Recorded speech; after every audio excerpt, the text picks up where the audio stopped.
मराठा आरक्षणाचं विधेयक साम टीव्हीच्या हाती आलेलं आहे आणि मराठा आरक्षणाचं विधेयक एक्सक्लुझिव्ह पद्धतीने आता साम टीव्हीच्या हाती आल्याची माहिती आहे। मराठा समाजाला शिक्षणामध्ये 10% आरक्षण मिळणार आहे आणि मराठा समाजाला नोकरीमध्ये देखील 10% आरक्षण मिळणार आहे अशी माहिती सध्या प्राप्त होते।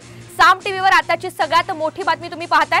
सरकारने विधेयकाचा जो मसुदा तयार केला आहे त्यामध्ये आणखी काय मुद्दे आहेत ते देखील आपल्याला पाहायचे आहेत आणि त्यापूर्वी एक मोठी बातमी, मराठा आरक्षणाचे विधेयक साम टीव्हीवर तुम्ही त्याची एक्सक्लुझिव्ह कॉपी पाहू शकता।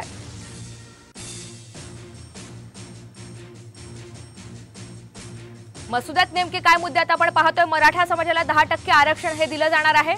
यामध्ये मराठा समाजाला शिक्षण आणि नोकरीमध्ये प्रत्येकी 10% आरक्षण हे दिलं जाईल।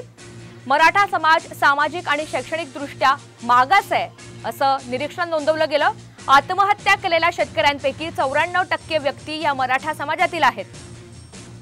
मराठा समाज उन्नत आणि प्रगत गटामध्ये मोडत नसलेला वर्ग आहे। उन्नत आणि प्रगत नसलेल्या मराठ्यांची संख्या 84% इतकी आहे। दारिद्र्य रेषेखालील मराठा कुटुंब 21.22% इतकी आहेत। त्यामुळे राज्यभरात 28% मराठा समाज शुक्रिया समितीचा अहवाल त्यांना लागू होतोय। 52% आरक्षण असणाऱ्या मोठ्या संख्येतील जाती गट आधीच राखीव प्रवर्गामध्ये गेलेले आहेत। त्यामुळे मराठा समाजाला इतर मागास प्रवर्गात ठेवणं पूर्णपणे असामान्य ठरेल अशी माहिती अहवालाच्या संदर्भातून देण्यात आली आहे।